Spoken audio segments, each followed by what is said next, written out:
Ancient India history site mapping series के आज इस वीडियो में हम देखेंगे बृहद शिलालेख।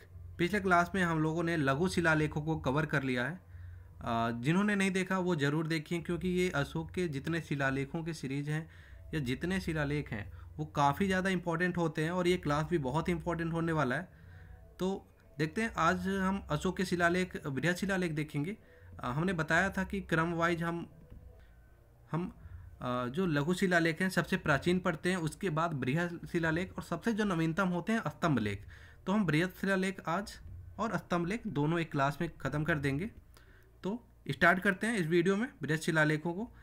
जो बृहद शिलालेख हैं वो मुख्यतः 8 स्थान से 14 शिलालेख जो लेख पाए गए हैं, लेकिन नवीन खोजों के आधार पर कंधार और सन्नति 2 और स्थल भी जुड़ चुके हैं। देखो क्या आता है कि 14 जो शिलालेख है ना वो सारे जगहों से, वो हर जगह अलग अलग नहीं है। ये यहाँ पे जो भी स्थल है वहाँ से हर सेम मिलता है। जितने शिलालेख है ना 14 वो सीरीज है, 14 शिलालेखों का एक सीरीज है जो हर जगह मिलता है। कहीं कुछ एक दो कम मिलता है, कहीं नहीं मिलता है। ऐसा नहीं है कि सारे शिलालेखों पे अलग अलग इन्फॉर्मेशन मिलती हैं। तो इस तरह हम शिलालेखों को देखते हैं। बृहद शिलालेख जो 8 स्थान मुख्यतः है, लेकिन जो नवीन शिलालेख को जो अभी खोज हुई है उसमें 10 हो चुके हैं। कंधार और सन्नति का और जुड़ चुका है।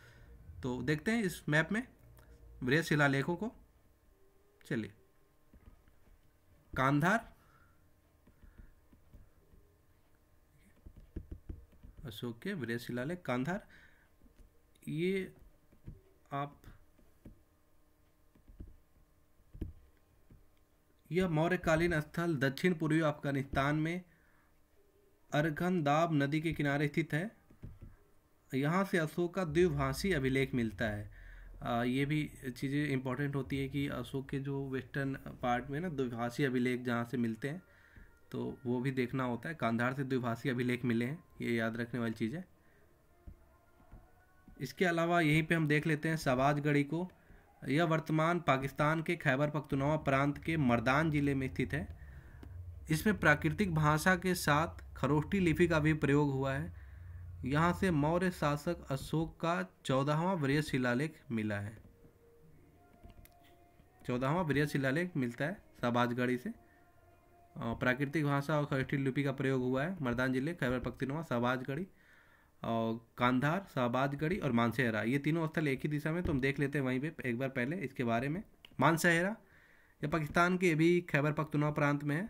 हजारा क्षेत्र में मानसेहरा जिले में स्थित है। यहाँ से मौर्य सम्राट अशोक का 3री शताब्दी ईसा पूर्व का एक शिलालेख मिला है जो प्राकृतिक भाषा एवं खरोष्टी लिपि में है।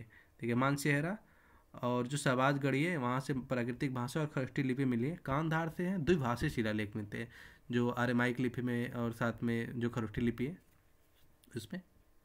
तो इन देखते हैं कांधार, शहबाजगढ़ी और मानसेहरा को मैप में। देखिए कांधार, ये अफगानिस्तान में है। कांधार यहाँ पे ये है। सेकेंड नंबर पे शहबाजगढ़ी जो खैबर पख्तूनख्वा रीजन में है, और ये मानसेहरा है, ये भी यहीं पे है पाकिस्तान में। दोनों यहाँ पे जो खरोष्टी लिपि में है, प्राकृतिक भाषा में यहाँ पे मिले हैं, और यहाँ पे द्विभाषी अभिलेख मिले हैं। और जो मानसेहरा है ना, नहीं शहबाजगढ़ी, यहाँ से 14वां बृहद शिलालेख प्राप्त होता है, 14वें नंबर का।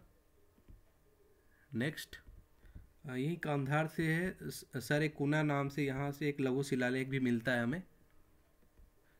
कालसी, यह शिलालेख उत्तराखंड राज्य के देहरादून जिले में स्थित है। देखिए एक लघु शिलालेख है, ये उत्तराखंड में भी है, कालसी। अशोक का 14वां शिलालेख यहाँ पे मिला है कालसी से, ये उत्तराखंड में। यहाँ पे बृहद शिलालेख मिले हैं। बृहद शिलालेख बहुत कम है तो आपको याद रखने में भी आसानी होगी। 8, ये कुछ 8 हैं इंपॉर्टेंट और 10 हैं टोटल। तो कालसी उत्तराखंड में, और बाकी 2 पाकिस्तान में, एक अफगानिस्तान में है। 4 हो गए। गिरनार, यह सबसे पुराना है, ये स्थल खोजा गया। कर्नल टॉड ने खोजा था इसे। गुजरात राज्य के जूनागढ़ जिले में है गिरनार की। ये बृहद जो शिलालेख है वो मिलते हैं गिरनार से। तो गुजरात में ये देखिए 5वें नंबर पर है गिरनार बृहद शिलालेख। ये है सुपारा। यह शिलालेख महाराष्ट्र में मुंबई के निकट थाने जो जिला है ना, वहाँ पे पालघर थाने जो पालघर है जिले में स्थित है।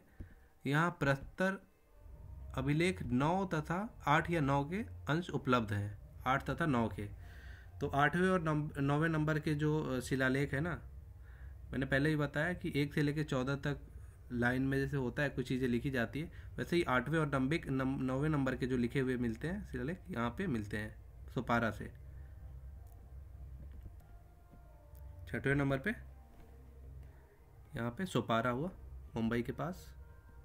नेक्स्ट है धौली और ये है जौगढ़। धौली और जौगढ़ दोनों कलिंग जो थे, कलिंग की 2 राजधानियाँ थी, उत्तरी और दक्षिणी।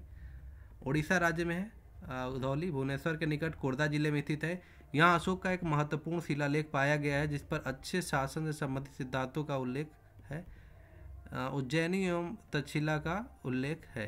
देखिए धौली और जौगढ़ है ना, यहाँ से जो 14वें तो धौली और जो जौगढ़ है यहाँ से 11वें, 12वें और 13वें नंबर के शिलालेखों के स्थान पे 2 पृथक कलिंग अभिलेख मिलते हैं, धौली और जौगढ़। तो धौली के बारे में देख लिया। जौगढ़ ये शिलालेख ये भी उड़ीसा के राज्य के, जैसे मैंने बताया कि दोनों कलिंग की राजधानी हुआ करती थी, धौली और जौगढ़। गंजाम जिले में स्थित है, गंजाम। कलिंग विजय के पश्चात इसमें हुई हिंसा से अशोक ने अत्यंत दुखी हुआ और उसे अच्छे शासन के निर्देश दिए, जिसका उल्लेख इस अभिलेख में है। सुशासन का उल्लेख है जौगढ़ से। तो धौली और जौगढ़ देखते हैं उड़ीसा में। 7वें नंबर पे क्रमशः ये धौली पड़ता है उड़ीसा में, उत्तर में पड़ेगा, और जौगढ़ है इसके दक्षिणी पॉइंट पे पड़ेगा जौगढ़।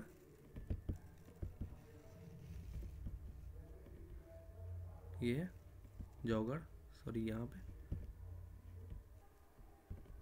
एरागुड्डी आंध्र प्रदेश राज्य के कर्नूल जिले के दक्षिण में अनंतपुर जिले में स्थित है। यह शिलालेख लघु शिलालेख पे भी हमने इसको देखा था। अशोक द्वारा सत्य बोलने की बात कही गई है इस एरागुड्डी में। और इसके अलावा साउथ इंडिया में एक और हम देखते हैं, साउथ इंडिया में 2 पड़ते हैं, एरागुड्डी और सन्नाती। ये जो बृहद शिलालेख है, सन्नाती कर्नाटक राज्य के गुलबर्गा जिले में भीमा नदी के किनारे स्थित है सन्नाती। तो 9वें नंबर पे है एरागुड्डी और 10वें नंबर पे सन्नाती। तो ये रहा आंध्र प्रदेश में एरागुड्डी, और ये सन्नाती देखिए कर्नाटक में उत्तरी पॉइंट में। यहाँ पे हम लोगों ने देखा था ये जो लाइन है, यहाँ पे ब्रह्मगिरी को देखा था, इससे ऊपर हम लोगों ने मास्की को देखा था, और सन्नाती उससे भी ऊपर है। तो हमने इस तरह देखिए सारे जो बृहद शिलालेख हैं इसको मैप में कवर कर लिया। आप इसको एक बार अच्छे से जो चीज़ें वीडियो को पॉज करके देख सकते हैं मैप में आराम से। इसके बाद हम चलते हैं जो स्तंभ लेख हैं अशोक के, जो सबसे नवीनतम है, तो उस पर देखते हैं अशोक के बृहद स्तंभ लेख, मैप सेकेंड। तो बृहद स्तंभ लेख के बारे में बता दें कि ये 6 स्थान से 7 स्तंभ लेख मिलते हैं। इन स्थानों को देखेंगे मैप में। स्टार्ट करते हैं स्तंभ लेख। ये पहला है, इसमें कांधार से भी स्तंभ लेख मिलते हैं। स्तंभ लेख दक्षिण अफ्रीका के अर्गंदाब नदी के किनारे स्थित है। यहाँ शिलालेख 7 के कुछ अंश उपलब्ध हैं कांधार से, ठीक है। कांधार को हम लोगों ने बृहद शिलालेख में देखा था, यहाँ पे कांधार। इसके अलावा दिल्ली टोपरा, यह स्तंभ लेख मूलतः हरियाणा के यमुनानगर जिले में स्थित था, जिसे फिरोज शाह तुगलक ने दिल्ली में मंगवाया। केवल इसी स्तंभ लेख पर 7 लेख उत्कीर्ण है। ये इंपॉर्टेंट है, देखिए 7 लेख हैं, 6 स्थानों से मिले हैं। और जैसे मैंने बताया ना कि जैसे कोई सूचना पट हुआ उस पर 1 2 3 4 ऐसे करके 7 जो लेख लिखे थे। तो ये 7 लेख कंप्लीट जो लेख हैं वो दिल्ली टोपरा से ही सिर्फ मिले हुए हैं। इसके अलावा जहाँ से और जो स्थलों से जो मिले हैं वहाँ से कंप्लीट 7 नहीं मिले हुए। तो ये याद रखना, सिर्फ दिल्ली टोपरा से ही 7 मिले हैं कंप्लीट पूरा। तो दिल्ली टोपरा के साथ दिल्ली मेरठ देख लेते हैं, फिरोज शाह तुगलक ने इनको मंगवाया था। यह स्तंभ लेख मूल रूप से उत्तर प्रदेश के मेरठ जिले में स्थित था। इसे भी फिरोज शाह तुगलक ने दिल्ली मंगवाकर कुछ ए शिकार महल में स्थापित करवाया था। दिल्ली टोपरा और दिल्ली मेरठ दोनों को उन्होंने फिरोज शाह तुगलक ने मंगवाया था दिल्ली में लेके, लेकिन दिल्ली टोपरा में 7 स्तंभ लेख प्राप्त होते हैं। देखते हैं इन्हें। जो दिल्ली टोपरा है यहाँ पे हरियाणा में था, और साथ में जो दिल्ली जो मेरठ है यहाँ पे, ये मेरठ में है। जो दिल्ली टोपरा है यहाँ पे हमें 7 स्तंभ लेख मिलते हैं। इसके बाद इलाहाबाद, ये कौशाम्बी का कह सकते हैं स्तंभ लेख। यह मिलता कोसम या कौशाम्बी में स्थित था, जिसे अकबर के काल में जहांगीर द्वारा इलाहाबाद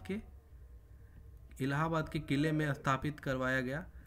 इस पर 3 सम्राटों अशोक, समुद्रगुप्त और जहांगीर के उत्कीर्ण अभिलेख उत्कीर्ण है। अशोक, समुद्रगुप्त और जहांगीर के जो कौशाम्बी स्तंभ लेख है वहाँ से अकबर के काल में जहांगीर द्वारा इलाहाबाद के किले में से स्थापित करवाया गया।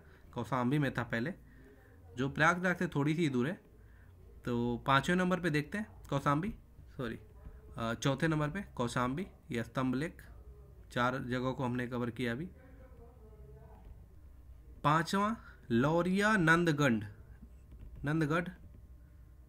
यह स्तंभ लेख बिहार राज्य के पश्चिम चंपारण जिले में स्थित था। इस स्तंभ लेख से शीर्ष पर सिंह की आकृति उत्कीर्ण है।